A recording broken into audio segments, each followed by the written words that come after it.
ମୁଁ ଦୀପକ କୁମାର ଆପଣଙ୍କୁ ସ୍ୱାଗତ ଜଣାଉଛି ମିଷ୍ଟ୍ରିୟସ୍ ୱାର୍ଲ୍ଡ ଓଡ଼ିଆ ୟୁଟ୍ୟୁବ୍ ଚ୍ୟାନେଲର ଆଉ ଗୋଟିଏ ଭୟର ଏପିସୋଡ଼ରେ। ତ ସମୟକୁ ବେଶୀ ନଷ୍ଟ ନ କରି ଚାଲନ୍ତୁ ଆଜିର କାହାଣୀଟିକୁ ବିସ୍ତାର ଭାବରେ ଜାଣିବା। ଏହି କାହାଣୀଟିକୁ ଆମ ସହିତ ସେୟାର କରିଛନ୍ତି ସୁବ୍ରତ ଭାଇ। ତେଣୁ ପ୍ରଥମେ ସୁବ୍ରତ ଭାଇଙ୍କୁ ବହୁତ ବହୁତ ଧନ୍ୟବାଦ। ସେ ତାଙ୍କ କାହାଣୀଟିକୁ ଆମ ସହିତ ସେୟାର କରିଥିବାରୁ। ଆଉ ସେ ପେଶାରେ ମଧ୍ୟ ଜଣେ ଟ୍ରକ୍ ଡ୍ରାଇଭର ଅଟନ୍ତି। ସୁବ୍ରତ ଭାଇ କହିଥାନ୍ତି, ସେଦିନ ଆମ ଟ୍ରକ୍ ପାରାଦୀପରୁ ମାଲ ଲୋଡ଼ିଂ କରି ରାତି ହେବା ପୂର୍ବରୁ ରାଉରକେଲାରେ ପହଞ୍ଚିଗଲା। କିନ୍ତୁ ସେଦିନ ବାଟରେ କିଛି ସମୟ ପାଇଁ ଏତେ ଜୋରରେ ବର୍ଷା ହେଲା ଯେ ପୁରା ଟ୍ରକ୍ ଓଦା ହେବା ସଙ୍ଗରେ ଟ୍ରକ୍ ଭିତରେ ଥିବା ମାଲଗୁଡ଼ିକ ମଧ୍ୟ ଓଦା ହୋଇଯାଇଥିଲା। ତେଣୁ ଆମେ ଗୋଦାମ ଠାରୁ କିଛି ଦୂରରେ ଟ୍ରକ୍ ଅଟକାଇଲୁ। ଅଟକାଇବା ପରେ ଗୋଦାମ ମାଲିକଙ୍କୁ ମୁଁ ଫୋନ୍ କରି କହିଲି, ଭାଇ ମାଲ ତ ପହଞ୍ଚି ଯାଇଛି, କିନ୍ତୁ ବର୍ଷା ଯୋଗୁଁ ଟିକେ ଭିଜି ଯାଇଛି। ମୋ କଥା ଶୁଣି ଗୋଦାମ ମାଲିକ କହିଲେ, ଦେଖ ଭାଇ, ମାଲ ଭିଜି ଯାଇଛି ଯଦି ମାଲ ଆଜି ଅନଲୋଡ଼ିଂ କରିହେବନି। ମାଲ ଗୁଡ଼ିକ ଶୁଖିବା ପର୍ଯ୍ୟନ୍ତ ଟିକେ ଅପେକ୍ଷା କର। ଆଉ ଏପଟେ ବିନା ମାଲ ଅନଲୋଡ଼ିଂ ନ କରିସାରି ଘରକୁ ବି ଆସି ହେଉନି। ତେଣୁ ଆମେ ସେହିଠାରେ ଅଟକି ଯାଇ ଜିନିଷ ଗୁଡ଼ିକ ଶୁଖିବାର ଅପେକ୍ଷାରେ ରହିଲୁ। ଆଉ ସେଦିନ ରାତି ଯେତେବେଳେ ମୁଁ ଆଉ ମୋ ହେଲ୍ପର ମିଶି ଟ୍ରକ୍ ବାହାରେ ରାତି ପାଇଁ ରୋଷେଇ କରୁଥିଲୁ କି ସାମ୍ନାରୁ ହଠାତ୍ ଗୋଟିଏ ଝିଅଟି ଆସି ଆମ ଆଡ଼କୁ ଆଖି ଫାଡ଼ି ଫାଡ଼ି ଦେଖିବାରେ ଲାଗିଲା। ଏମିତି କିଛି ସମୟ ଆମ ଆଡ଼କୁ ଆଖି ଫାଡ଼ି ଫାଡ଼ି ଦେଖୁଥିବାର ଦେଖି ଆମେ ତାକୁ ରାଗିକି ଟିକିଏ କହିଲୁ, କିଏ ତମେ? ଏଠାକୁ କ'ଣ ପାଇଁ ଆସିଛ? କ'ଣ କାମ ଥିଲା? ଏହି କଥା ଶୁଣି ସେ ଝିଅଟି ସେହିଠାରୁ କିଛି ବାଟ ଦୌଡ଼ି ଯାଇ ଆଗରେ ପବନରେ ଧୂଆଁ ହୋଇ ଗାୟବ ହୋଇଗଲା। ଏହା ଦେଖି କିଛି ସମୟ ପାଇଁ ଆମେ ଦୁଇଜଣ ନିସ୍ତବ୍ଧ ରହିଗଲୁ। ଆଉ ସେତେବେଳକୁ ମୋ ସାଙ୍ଗରେ ଥିବା ମୋ ହେଲ୍ପର ଏହି ଦୃଶ୍ୟ ଦେଖି ଭୟରେ ତା ହାତ ଗୋଡ଼ ଥରଥର ହେଲାଣି।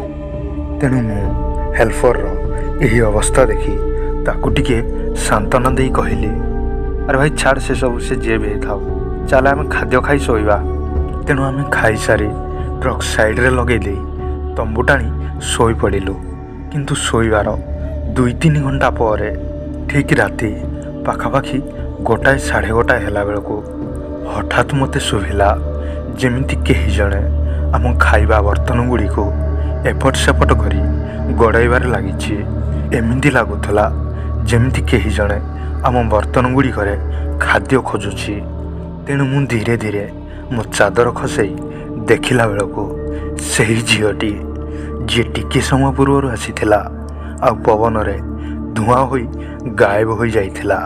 ତେଣୁ ମୁଁ ଏଥର ତାକୁ ଡରିକି କିଛି ନ କହି ସେ ଯାହା କରୁଛି ତାକୁ କରିବାକୁ ଦେଲି।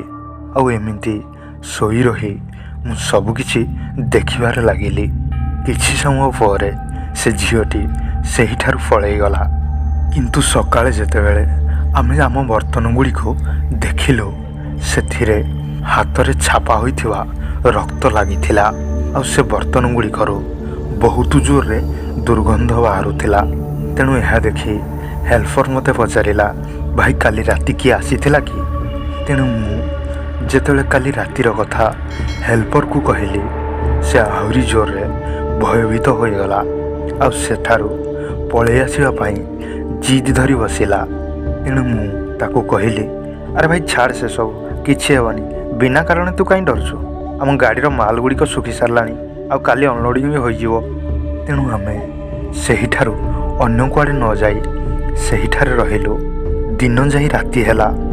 ତେଣୁ ସେଦିନ ରାତି ପାଇଁ ଆମେ ଆଉ ରୋଷେଇ ନ କରି ସେହିଠାରୁ କିଛି ଦୂରରେ ଥିବା ଗୋଟିଏ ଢାବାକୁ ଗଲୁ। ଢାବାବାଲାଙ୍କୁ 2ଟା ପାର୍ସଲ କରିବା ପାଇଁ ଅର୍ଡ଼ର ଦେଲୁ। ଢାବାବାଲା ଜଣକ ଆମ 2 ଜଣଙ୍କୁ ଆଖି ବୁଲେଇ ବୁଲେଇ ଦେଖୁଥାଏ, ଆଉ ଏପଟେ ପାର୍ସଲ ପ୍ୟାକିଂ କରିବାରେ ଲାଗିଥାଏ କି ହଠାତ୍ ଢାବାବାଲା ପଚାରିଲା, ଭାଇ ଆପଣ କେଉଁଠାରେ ଅଟକିଛନ୍ତି କି? ତେଣୁ ମୁଁ ତାକୁ କହିଲି, ଆମେ ଆଗ ଗୋଦାମ ଠାରୁ କିଛି ଦୂରରେ ଗୋଟିଏ ଆମ୍ବ ବଗିଚାରେ ଅଟକିଛୁ। ତେଣୁ ଢାବାବାଲା କହିଲା, ଭାଇ ମୋ କଥା ମାନି ଖାଦ୍ୟ ଏଇଠାରେ ଖାଇନିଅ, ପାର୍ସଲ ଧରି ସେଠାକୁ ଯାଆନ୍ତୁ ନାହିଁ। ଏହି କଥା ଶୁଣି ମୁଁ ତାକୁ କହିଲି, କାହିଁ କ'ଣ ହେଲା କି? କିଛି ଅସୁବିଧା ଅଛି କି?